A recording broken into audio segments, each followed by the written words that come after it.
Hello guys, आप सभी का बहुत बहुत स्वागत है। मैं हूं सुरेश शर्मा, आपका दोस्त और आज का टीचर। ठीक है, तो यहाँ पे मैं आपको पहले बता दूं कि ये जनवरी का फर्स्ट वीक है। हम लोग जनवरी के फर्स्ट वीक से स्टार्ट कर रहे हैं और जो भी कंटिन्यू आता जाएगा उसको हम लपेटते जाएंगे। ठीक है, तो यहाँ पर मैं आपसे बात करना चाह रहा हूँ बैंकिंग अफेयर्स जो भी आएगी, जैसे कि करंट में बैंकिंग रिलेटेड जितने भी न्यूज़ है वो सारी मैं आपसे डिस्कस करूँगा यहाँ पर।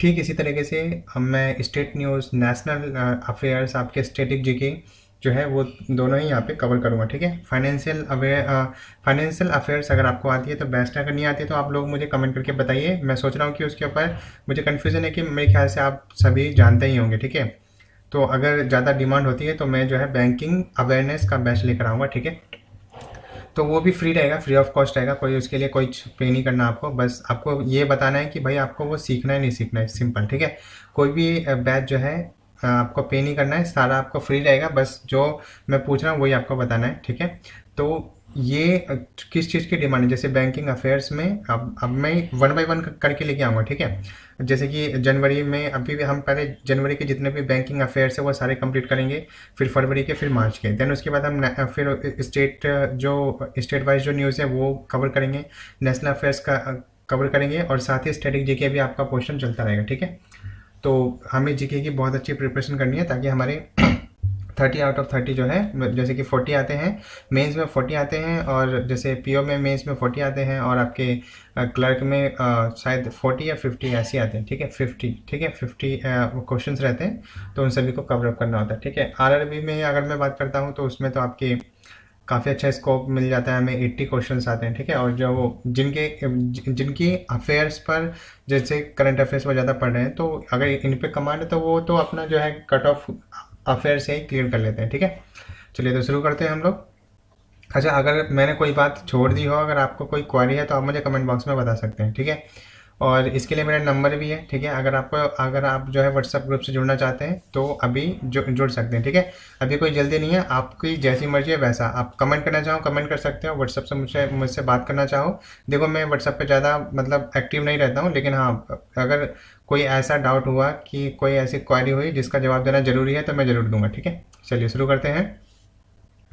तो आज हम पढ़ने जा रहे हैं जनवरी के फर्स्ट वीक में, यानी कि ये जो मैं आपको बता रहा हूँ 28 दिसंबर से 10 जनवरी के बीच में, 28 दिसंबर से 10 जनवरी के बीच में जितने भी बैंकिंग अफेयर्स आए हैं वो सारे। ठीक है, और डेली इवनिंग की ये जो क्लास है 6 PM आपको डेली इवनिंग को मिल जाएगी। ठीक है, और साथ में सोच रहा हूँ स्टैटिक वाला भी क्लियर कर दूं। ठीक है, स्टैटिक वाला भी बैच आपका जो है फ्री ऑफ कॉस्ट आएगा आपका। ठीक है, बस उसमें आपको जो है अपना प्यार देना है कि भाई कैसा लगा आपको ये। ठीक है, ये मेहनत, क्योंकि बहुत सारा काम करने में भी बहुत मेहनत जाती है। ठीक है, तो चलिए हम लोग शुरू करते हैं।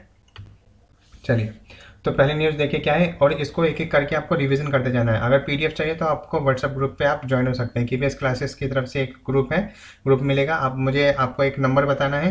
ठीक है, तो मैं आपको नंबर बता ही देता हूँ। ठीक है, नंबर आप देखिए यहाँ पर, मैं यहाँ पे बता देता हूँ।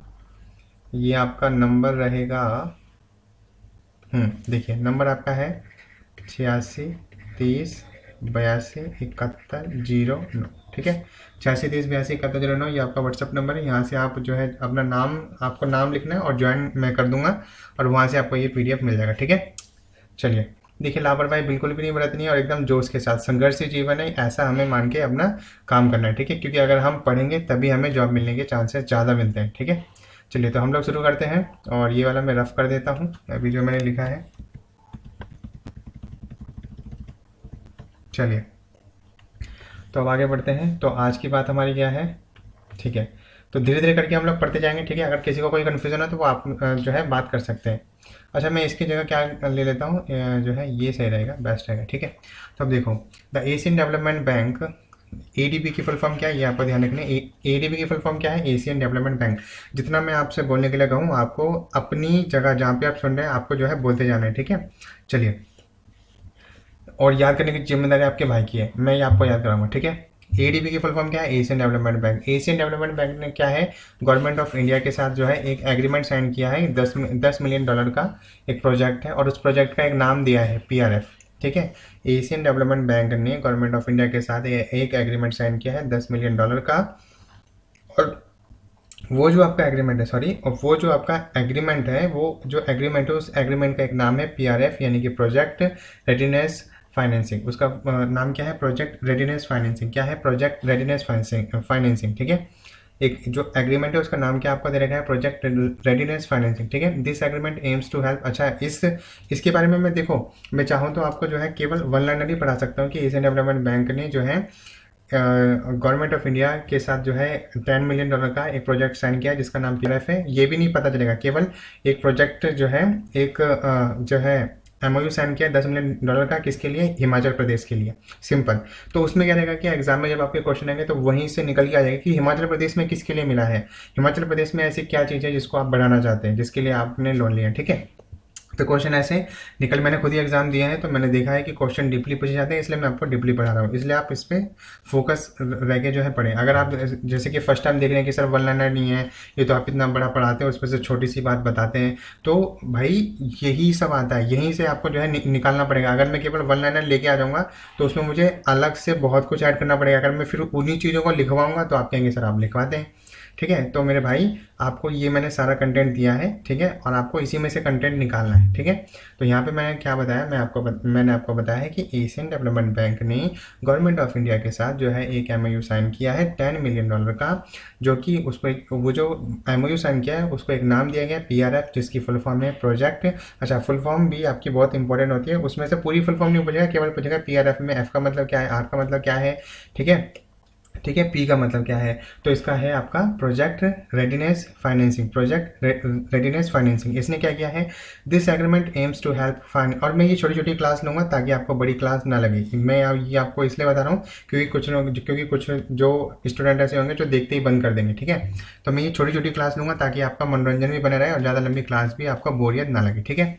This agreement aims to help financing piloting activities. इस एग्रीमेंट का एम क्या है, लक्ष्य है, टू हेल्प करना, फाइनेंस पायलटिंग यानी फाइनेंस को पायलट बना के उड़ाना, यानी फाइनेंस पोर्शन को उठाना, फाइनेंशियल जो एक्टिविटीज है उसको उठाना, एंड डिज़ाइन करना, एंड कैपेसिटी बिल्डिंग, कैपेसिटी को बिल्ड करना for an answering project that aims to expand horticulture production, ठीक है। तो ये इनका जो है काम क्या है, हॉर्टिकल्चर प्रोडक्शन और फार्म हाउस होल्ड, ठीक है, फार्म हाउस होल्ड यानी घरों का निर्माण करना, ठीक है, farm house hold income in the hill state of Himachal Pradesh, तो हिमाचल प्रदेश में। तो ये जो एशियन डेवलपमेंट बैंक ने गवर्नमेंट ऑफ इंडिया को $10 मिलियन का जो MOU साइन किया है, उसके थ्रू गवर्नमेंट ऑफ इंडिया के थ्रू, क्योंकि ये जो MOU साइन हुआ है ये एशियन डेवलपमेंट बैंक और गवर्नमेंट ऑफ इंडिया के बीच हुआ है, लेकिन गवर्नमेंट ऑफ इंडिया $10 मिलियन जो है किसको देगी, हिमाचल प्रदेश को देगी, ठीक है। और फिर ये जो हिमाचल प्रदेश में किस लिए दिया है, तो हॉर्टिकल्चर प्रोडक्शन को बढ़ावा देने के लिए और फार्म जो आपका हाउस होल्ड इनकम है उसको बढ़ाने के लिए दिया गया। अब देखो, अब ये एशियन डेवलपमेंट बैंक ने, ठीक है, ये जो एशियन डेवलपमेंट बैंक है इसने जो है ये, क्योंकि देखो एशियन डेवलपमेंट का मतलब क्या है, एशिया, क्योंकि एशिया में भारत भी आता है। एशिया जो महाद्वीप है उसके अंदर जितनी भी कंट्रीज आती हैं उन सभी के लिए एक बैंक बनाया गया, एशियन डेवलपमेंट बैंक, जो सभी की हेल्प करता है। अब क्योंकि ये भारत में बात हो रही है तो इसलिए हम केवल भारत की खबरें ही पढ़ते हैं, ठीक है। चलो, तो अब यहाँ पे क्या हुआ है कि $10 मिलियन हिमाचल प्रदेश को दिए गए हैं गवर्नमेंट ऑफ इंडिया की तरफ से, और ये पैसे किसने दिए हैं, एशियन डेवलपमेंट बैंक ने हिमाचल प्रदेश में हॉर्टिकल्चर प्रोडक्शन और फार्म हाउस होल्ड इनकम को बढ़ाने के लिए। आई होप आप सभी को अच्छे से क्लियर हो गया होगा। और इस MOU को एक नाम दिया गया है PRF, जिसके फुल फॉर्म क्या है, प्रोजेक्ट रेडीनेस फाइनेंसिंग। क्या है, प्रोजेक्ट रेडीनेस फाइनेंसिंग, ठीक। अगला पढ़ते हैं, अगला देखो क्या है, फिर से एशियन डेवलपमेंट बैंक ने क्या किया है, साइन $231 मिलियन का एक जो है लोन एग्रीमेंट साइन किया है गवर्नमेंट ऑफ इंडिया के साथ। अच्छा, किसके लिए, टू ऑगमेंट बढ़ाने के लिए इलेक्ट्रिसिटी जनरेशन कैपेसिटी को बढ़ाने के लिए in the state of Assam. तो आसाम स्टेट में इलेक्ट्रिसिटी जनरेशन को बढ़ाने के लिए, आसाम स्टेट में इलेक्ट्रिसिटी जनरेशन को बढ़ाने के लिए $231 मिलियन का लोन जो है साइन किया गया है। किसके बीच, एशियन डेवलपमेंट बैंक और गवर्नमेंट ऑफ इंडिया के बीच। और पैसे किसने दिए हैं, एशियन डेवलपमेंट बैंक ने दिए हैं। और क्योंकि गवर्नमेंट ऑफ इंडिया एक तरीके से जिम्मेदारी बन जाती है ना, गवर्नमेंट ऑफ इंडिया की जिम्मेदारी है कि वो जो है आसाम से पैसा लेकर एशियन डेवलपमेंट बैंक को फिर इंटरेस्ट, क्योंकि ये जो जितने भी पैसा देते हैं हमें इंटरेस्ट के साथ ही जो है देना होता है। ये बात ध्यान रखना है, क्योंकि कई बार जो है दिमाग में ऐसा आता है कि उसने पैसा दिए हैं तो वो अच्छा है।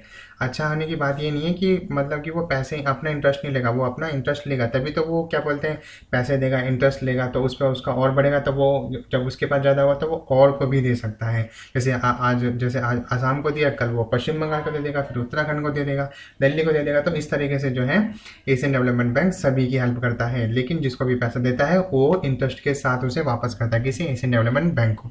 ठीक है। और इसी के साथ साथ आसाम को तो इलेक्ट्रिसिटी जनरेशन कैपेसिटी को बढ़ाने के लिए पैसा दिया है। साथ ही जो है this is the third tranche loan है, ये तीसरा लोन है Assam power sector investment programme. Assam power sector investment programme यानी कि असम पावर सेक्टर में, असम का जो पावर सेक्टर है उसमें इन्वेस्टमेंट जो प्रोग्राम है ये तीसरा प्रोग्राम है। यानी कि कहने का मतलब क्या हुआ, आप कहेंगे सर तीसरा का मतलब क्या समझे। कहने का मतलब क्या है कि असम जो है तीन और भी लोन जो है ले चुका है, इस यानी कि इससे पहले 2 लोन वो ले चुका है। ठीक है। और ये तीसरा लोन है, ये जो तीसरा लोन है पावर सेक्टर को बढ़ावा देने के लिए आसाम में। ठीक है। ये इन्वेस्टमेंट प्रोग्राम है ताकि लोग इन्वेस्ट करें और आसाम में पावर इलेक्ट्रिसिटी जो है, पावर की जो समस्या है, ठीक है, पावर जनरेशन ज़्यादा होगा तो सभी लोगों को लाइट मिल पाएगी, गांव-गांव तक लाइट पहुंचेगी। ठीक है। और ये जो आसाम ने जो आपका पैसे लिए थे, ये जुलाई जो है 2014 में लिए थे एशियन डेवलपमेंट बैंक से। यानी कि इससे पहले आसाम को जो है जुलाई 2014 में, इससे पहले आसाम को जुलाई 2014 में क्या मिले थे, 2 और जो है लोन दिए गए थे एशियन डेवलपमेंट बैंक के द्वारा। अब ये तीसरा लोन है इलेक्ट्रिसिटी पावर जनरेशन के लिए दिया गया है। कितना दिया गया है, $231 मिलियन। और ये जो एग्रीमेंट साइन हुआ है गवर्नमेंट ऑफ इंडिया और एशियन डेवलपमेंट बैंक के बीच। क्योंकि अभी देखो इंडिया के लिए जो भी एग्रीमेंट साइन होगा, किसी भी राज्य को पैसा जो एशियन डेवलपमेंट बैंक देता है, न्यू डेवलपमेंट बैंक देता है या फिर वर्ल्ड बैंक देता है, तो वो सारा गवर्नमेंट ऑफ इंडिया के एग्रीमेंट के थ्रू ही होता है। अगर गवर्नमेंट ऑफ इंडिया एग्रीमेंट नहीं करेगी तो उनको पैसा भी नहीं मिलेगा। ठीक है। तो कहने की बात सिंपल है। देखो अब राज्य वाले जो है कहते हैं हमें डेवलपमेंट के लिए पैसा चाहिए, गवर्नमेंट ऑफ इंडिया के पास है नहीं, तो वो ऐसे ही जैसे पूरे एशिया के लिए जो कल्याण के लिए जो बैंक बना है वो सभी को पैसा देता है, वो लोग डेवलपमेंट करते हैं और फिर इंटरेस्ट के साथ वापस करते हैं किसको, ये आपका एशियन डेवलपमेंट बैंक को। ठीक है। तो इसी तरीके से जो है आसाम जो है $231 मिलियन ले तो रहा है, लेकिन इंटरेस्ट के साथ एशियन डेवलपमेंट बैंक को जो है वापस करेगा। ठीक है। तो यहाँ पे बात यह आई है कि एशियन डेवलपमेंट बैंक ने जो है $231 मिलियन जो है गवर्नमेंट ऑफ इंडिया के थ्रू आसाम को दिए हैं, आसाम इंटरेस्ट के साथ पे करेगा। और इससे पहले भी वो जो है 2 लोन जो है ले चुका है जुलाई 2014 में। ठीक है। और ये वाला जो तीसरा लोन किसके लिए लिया है, ये आपका क्या है, Assam power sector investment programme है। ठीक है। बात समझ आई। इससे पहले एशियन डेवलपमेंट बैंक ने जो है किसको दिए थे, हिमाचल प्रदेश को हॉर्टिकल्चर प्रोडक्शन और हाउस होल्ड जो इनकम है उसको बढ़ाने के लिए। ठीक है। और उस MOU को क्या बोला गया, PRF यानी कि प्रोजेक्ट रेडीनेस फाइनेंसिंग। और कितना दिया हिमाचल प्रदेश को, $10 मिलियन का लोन। ठीक है। आई होप आपको समझ आ गया होगा। दूसरी बात ये बहुत ही इंपॉर्टेंट है, यहाँ से तो क्वेश्चन आपका बनेगा ही बनेगा। ठीक है। देखो रिजर्व बैंक ऑफ इंडिया ने जो है इंट्रोड्यूस किया है क्या, DPI का मतलब क्या समझे, डिजिटल पेमेंट इंडेक्स, मतलब ये वाला। ठीक है। मतलब तो ये आपका हो गया डिजिटल पेमेंट इंडेक्स। ठीक है। मतलब ये DPI। ठीक है। DPI। तो RBI ने जो है DPI एक इंडेक्स जारी किया है, RBI ने जो है एक इंडेक्स जारी किया है digital payment index. Digital payment का मतलब क्या हो गया, जाहिर सी बात है कि डिजिटली तौर पर लोग कितना पेमेंट करते हैं। ठीक है। तो डिजिटल पेमेंट इंडेक्स जारी किया है RBI ने, और to capture the extent of the digitisation of digital electronic payments across the country. पूरी कंट्री में लोग कितना डिजिटल को समझे हैं, कितना डिजिटल पेमेंट वो करते हैं, इस चीज़ को समझने के लिए एक इंडेक्स जारी किया है जिसका नाम है DPI डिजिटल पेमेंट इंडेक्स। अच्छा, इसमें क्या होगा, the RBI digital payment index has 5 broad parameters that will be used for the measurement of deepening, यानी कि गहराई से देखने में, समझने में, और पेनिट्रेशन स्पष्ट रूप से दिखाने में of the digital payments. Digital जो पेमेंट्स होगा वो एकदम स्पष्ट रूप से होगा। ठीक है। और these parameters are their weighted are as under. ठीक है।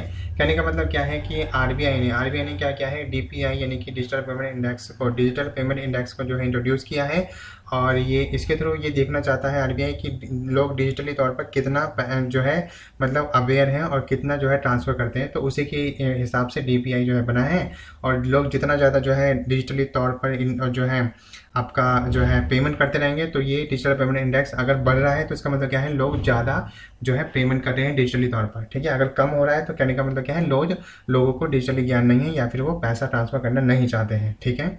आई होप आपको क्लियर हो गया होगा। और ये डीपीआई, अब ये जो इंडेक्स बढ़ेगा या घटेगा इसके लिए 5 पैरामीटर्स हैं, ब्रॉड पैरामीटर्स बनाए गए हैं। देखो कौन कौन से हैं, सारे पेमेंट है। एक तो है पेमेंट इनेबलर्स, यानी कि पेमेंट करने के लिए कितने लोग इनेबल हैं, ठीक है। जाहिर सी बात है, अगर लोग जो जानेंगे वही तो योग्य होंगे। तो पेमेंट इनेबलर्स, उनका वेटेज 25% है।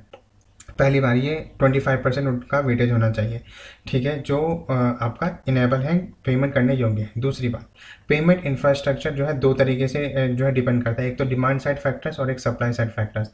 तो जाहिर सी बात है, पेमेंट अगर कर रहे हैं, डिमांड होगी तभी तो आप तभी तो सप्लाई कर पाओगे ना। तो डिमांड साइड फैक्टर्स 10% है, सप्लाई साइड 15%, मतलब कि सप्लाई करने वाला ज़्यादा ही रखा है। अगर इधर उधर कुछ 1-2 होता है तो वो 5% जो एक्स्ट्रा रखा है उससे कवर अप हो जाएगा। तो पेमेंट इंफ्रास्ट्रक्चर के लिए 2 हैं, उसके लिए डिमांड साइड फैक्टर्स और हैं सप्लाई साइड फैक्टर्स। तो 2 डिमांड साइड फैक्टर्स 10% है और सप्लाई साइड फैक्टर्स 15% है।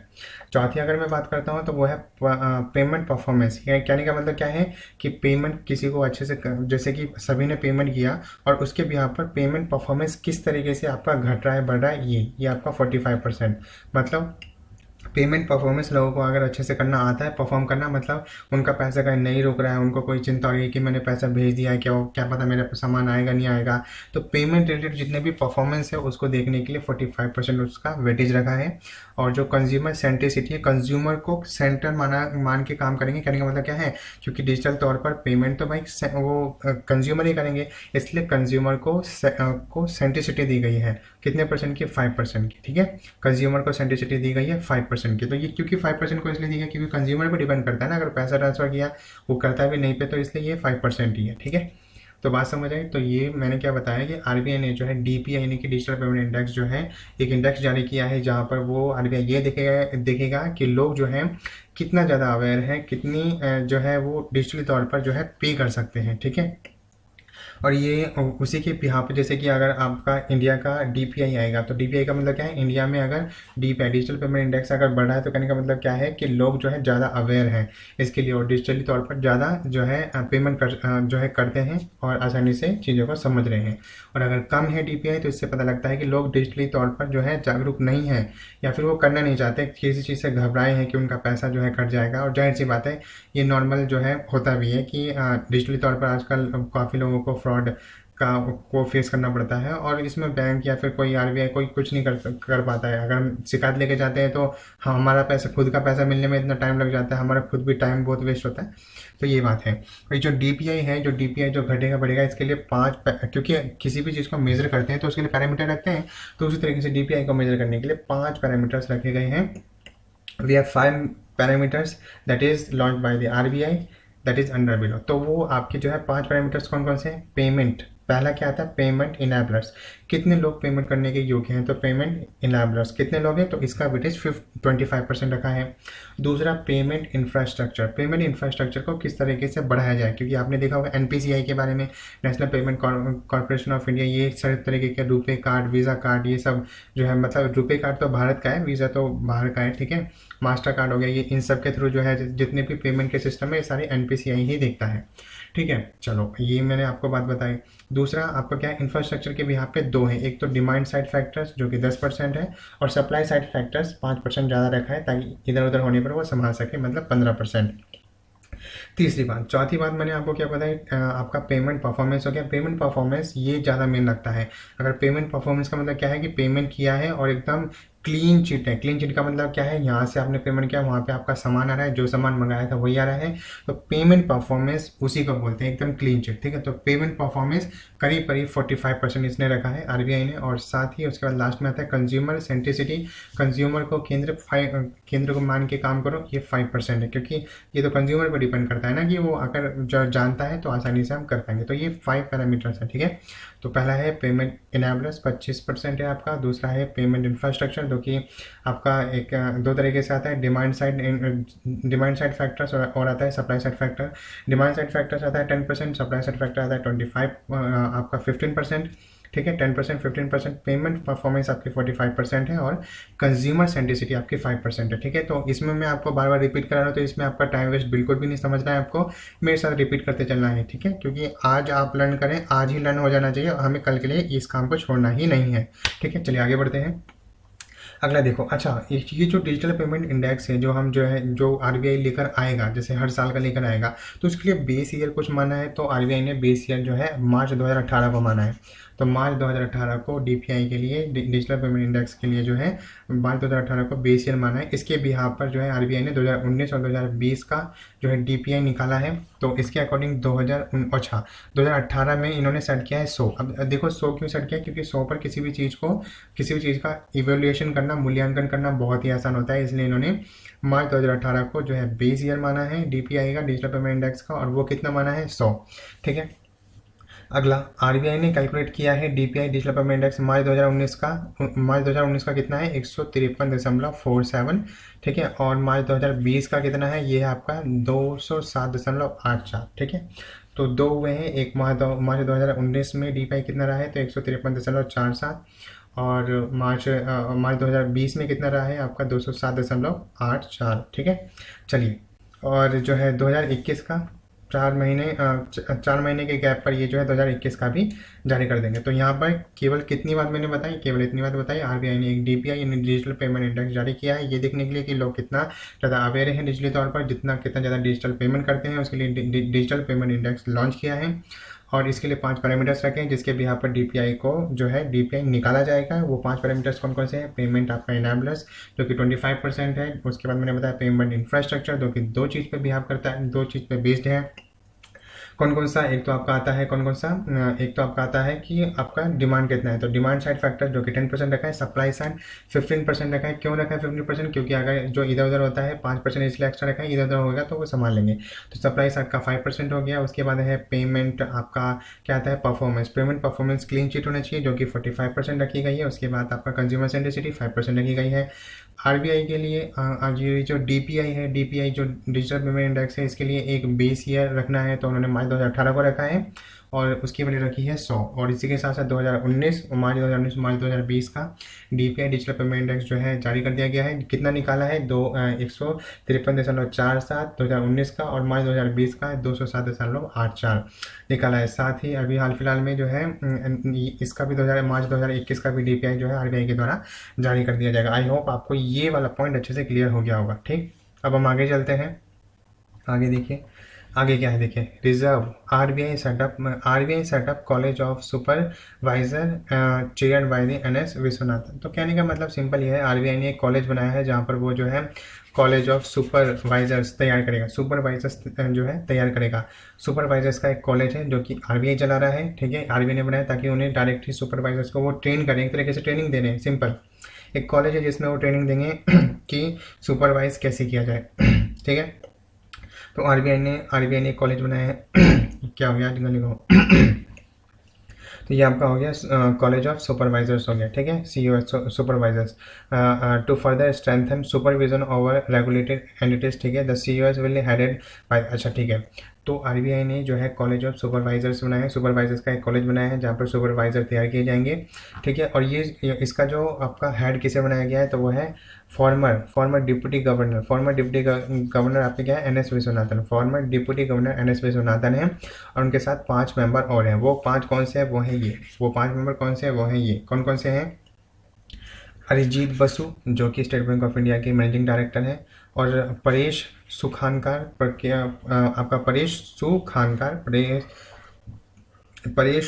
बारे में अगर मैं बात करता हूं तो ये कौन है, आपका एचडीएफसी बैंक के डिप्टी मैनेजिंग डायरेक्टर हैं। तीसरे कौन है, एस रघुनाथ कौन है, बैंगलोर आईआईएम, ठीक है। इंफ्रास्ट्रक्चर आपका मैनेजमेंट हो गया, इंफ्रास्ट्रक्चर आपका क्या हो गया, आईआईएम का हो गया इंफॉर्मेशन इंफ्रास्ट्रक्चर मैनेजमेंट, ठीक है। इंफ्रास्ट्रक्चर इंस्टीट्यूशन ऑफ मैनेजमेंट, ठीक है। इंफ्रास्ट्रक्चर मेरे ख्याल से यही है, इसके आप देख लेना है full form, infrastructure infrastructure institution of management, ठीक है। तो एस रघुनाथ बैंगलोर से हैं। फिर हैं तदगाता बांधियो पियाए। तदगाता बांधोपियाय कहाँ से हैं? IIM अहमदाबाद से हैं। अगला आता है सुब्रता सरकार, जो कि IGDR से हैं, मुंबई से। ठीक है, सुब्रता सरकार IGDR से हैं, IGIDR से हैं, मुंबई से। IGIDR मतलब क्या हो गया आपका? इंदिरा गांधी आपका हो गया Indira Gandhi investment and development research, Indira Gandhi investment and development research. तो उसके जो हैं आपके सुब्रता सरकार है वहाँ से, जो कि मुंबई में है, मतलब वहाँ से बिलोंग करते हैं। तो ये जो आपका RBI ने जो आपका एक कॉलेज खोला है, किसके लिए? कॉलेज ऑफ सुपरवाइजर्स तैयार करने के लिए। उसका जो हेड किसे बनाया गया है? पहले के former deputy governor NS Vishwanathan को बनाया गया है। और उनके साथ साथ 5 मेंबर और हैं। एक तो अच्छा, इसको आप याद कैसे करेंगे ये आप ध्यान रखिए। इसको आप याद रखेंगे APSTS, ठीक है, आप STS ऐसे याद रखो। A से आपका आएगा अरिजीत बसु हो गया। P से आपका परेश सुखानकर हो गया। A से आपका क्या हो गया? अरिजीत बसु। P से हो गया परेश सुखानकर हो गया। S से आपका हो गया S रघुनाथ हो गया। और T से आपका हो गया तदगाथा बंदोपाध्याय। और S से आपका हो गया सुब्रता सरकार। ऐसे हो गया आपका सुब्रता सरकार। अब ये जो अरिजीत बसु है, ये आपका स्टेट बैंक ऑफ इंडिया का मैनेजिंग डायरेक्टर हैं। और जो आपका जो है परेश सुखानकर है, ये आपका जो है फॉर्मर नहीं है, ये आपके जो है HDFC के डिप्टी मैनेजिंग डायरेक्टर हैं। और एस से आपका एस रघुनाथ आपके बैंगलोर IIM के मैनेजिंग डायरेक्टर हैं। ठीक है, इंटरनेशनल इंस्टीट्यूट ऑफ मैनेजमेंट, हाँ यही होगा, यही सही है, इंटरनेशनल इंस्टीट्यूट ऑफ मैनेजमेंट। और T से आपका हो गया तदगाथा बंदोपाध्याय, ये आपका international institute of management Ahmedabad से है। और ये आपका है सुब्रता सरकार, जो कि IGIDR यानी कि Indira Gandhi institute of development research से है, मुंबई से। ठीक है, बात समझ आई? आगे बढ़े, चलिए अगला देखिए। अगला क्या है? यहाँ देखिए, the Asian development bank will provide USD 100 million. ठीक है, तो एशियन डेवलपमेंट बैंक ने क्या किया है इस बार? जो है 100 मिलियन का जो है 100 मिलियन का लोन, मतलब करीब करीब आपका 730 करोड़ होता है इंडियन रुपीज़ में। लोन मॉडर्नाइज, ठीक है, modernise and upgrade the power distribution system in Bengaluru city. ठीक है, चलो, तो बेंगलुरु सिटी को जो है सिंपल आपको ये ध्यान रखना है कि एशियन डेवलपमेंट बैंक ने $100 मिलियन का लोन दिया है। किसको दिया है? यानी 730 करोड़ का लोन किसको दिया है? बेंगलुरु सिटी को दिया है, वहाँ पर पावर इलेक्ट्रिसिटी जनरेशन को बढ़ावा देने के लिए। ठीक है, पावर डिस्ट्रीब्यूशन सिस्टम को बढ़ावा देने के लिए। इसके साथ साथ जो है 100 मिलियन सॉवरेज लोन्स दिया है, और विदाउट सॉवरेज जो है 90 मिलियन दिया है। 100 मिलियन तो आपका सॉवरेज लोन्स है, और जो है 90 मिलियन विदाउट सॉवरेज लोन्स है। ठीक है, तो बेस्कॉम है, बेस्कॉम का मतलब क्या हो गया? Bengaluru electricity supply company, Bengaluru electricity supply company limited. ठीक है, बेस्कॉम की फुल फॉर्म क्या है? Bengaluru electricity supply company limited. ठीक है, तो कहने का मतलब सिंपल इतना है कि आपका जो है एशियन डेवलपमेंट बैंक ने बेंगलुरु सिटी को, यानी कि उसमें पावर जो प्रोजेक्ट है, पावर प्रोजेक्ट यानी कि पावर डिस्ट्रीब्यूशन सिस्टम को बढ़ावा देने के लिए $100 मिलियन का लोन दिया है। और सॉवरेज के साथ 100 मिलियन, विदाउट सॉवरेज 90, मतलब कहने का मतलब गारंटी और विदाउट गारंटी, सिंपल ऐसे समझ सकते हैं। ठीक है, और बेस्कॉम एक प्रोजेक्ट है, यानी कि Bengaluru electricity supply company limited. ठीक, चलो अगला देखो, अगला क्या है? World bank has signed world bank ने जो है $150 मिलियन का जो है लोन दिया है। किसको? वेस्ट बंगाल को दिया है। जाहिर सी बात है, जब भी वर्ल्ड बैंक जो है MOU साइन करेगा तो गवर्नमेंट ऑफ इंडिया के साथ ही साइन करेगा, और गवर्नमेंट ऑफ इंडिया जो है हमारे देश के जो है किसी स्टेट को जो है पैसा देगी। ठीक है, तो वेस्ट बंगाल को $105 मिलियन का जो है लोन मिला है। और किसके लिए मिला है? इनलैंड वाटर ट्रांसपोर्ट इंफ्रास्ट्रक्चर को बढ़ावा देने के लिए, कोलकाता में। ठीक है, Kolkata West Bengal. Inland water transport यानी वाटर के अंदर इनलैंड वाटर ट्रांसपोर्ट, तो लैंड के अंदर जो है वाटर ट्रांसपोर्ट इंफ्रास्ट्रक्चर का बढ़ावा देने के लिए $105 मिलियन का लोन वेस्ट बंगाल को दिया गया है। ठीक है, और साथ ही $105 मिलियन का लोन जो है वेस्ट बंगाल को मिला है। किसकी तरफ से? IBRD की तरफ से, international bank for reconstruction and development. International bank, देखो फुल फॉर्म भी बहुत मैंने क्या है आपका ये है आपका ये हो गया आपका international bank for reconstruction development, international bank for reconstruction development है, ठीक है। और मेच्योरिटी ईयर्स उन्होंने 17 साल का दिया है कि आपको 17 साल के अंदर जो है इसको मतलब 17 साल में आपको ये पैसा वापस करना है।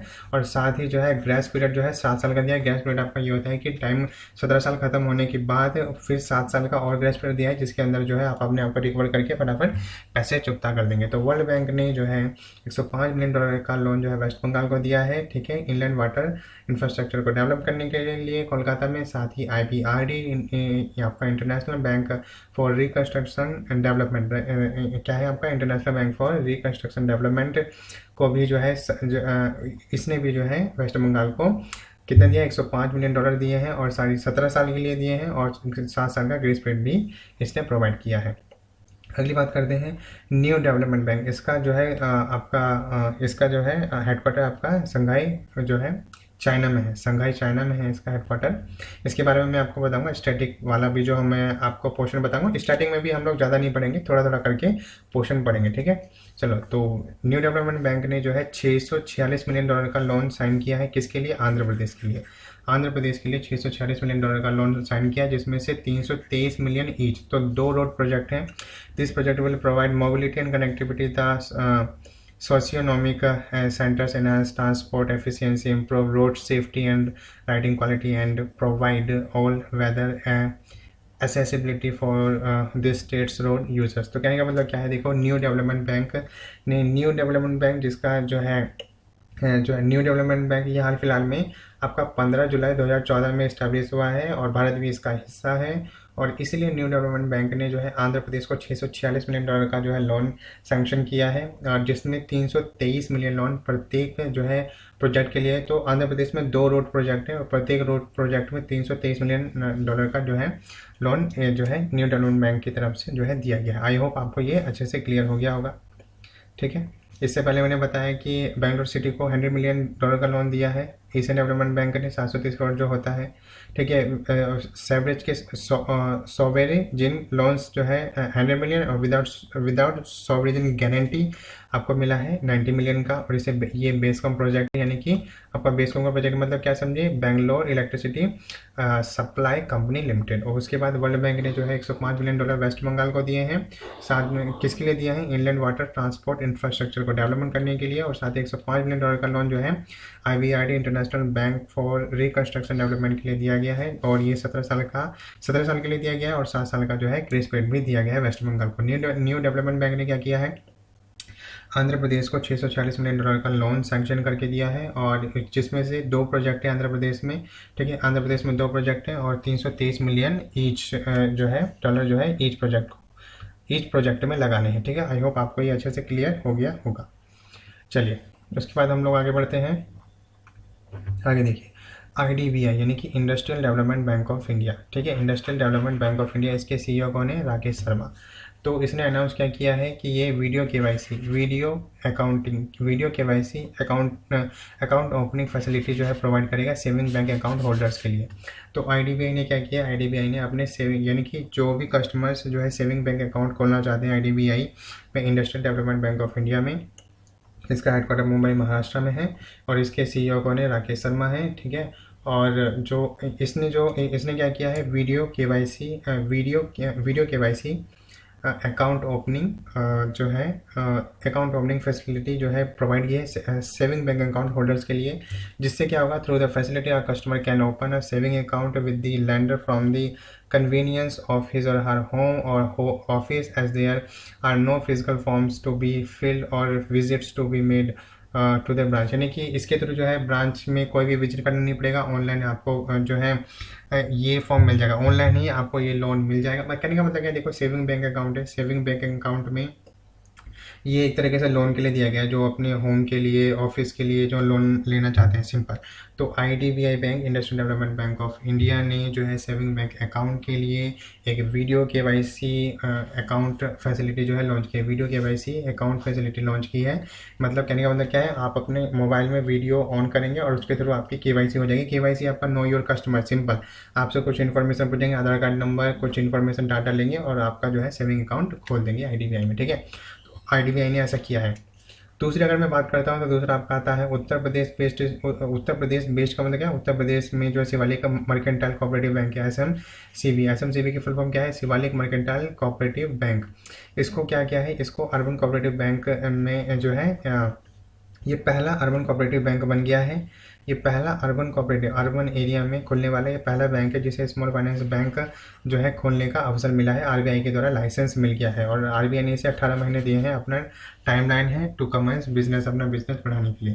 कहने का मतलब क्या है, उत्तर प्रदेश बेस्ड जो आपका शिवालिक मर्केंटाइल कोऑपरेटिव बैंक है, शिवालिक मर्केंटाइल जो कोऑपरेटिव बैंक है जो कि उत्तर प्रदेश में पड़ता है, ये पहला अर्बन कोऑपरेटिव बैंक बन गया है जिसे आरबीआई की तरफ से लाइसेंस मिल गया है स्मॉल फाइनेंस बैंक खोलने का। स्मॉल फाइनेंस बैंक कहने के लिए स्मॉल है, नाम से स्मॉल है, लेकिन ये सब बैंक के सारे काम बड़े बड़े काम करता है और आरबीआई ने इसको 18 महीने का समय दिया है अपना बिजनेस सेटअप करने के लिए। ठीक, अगली बात करते हैं।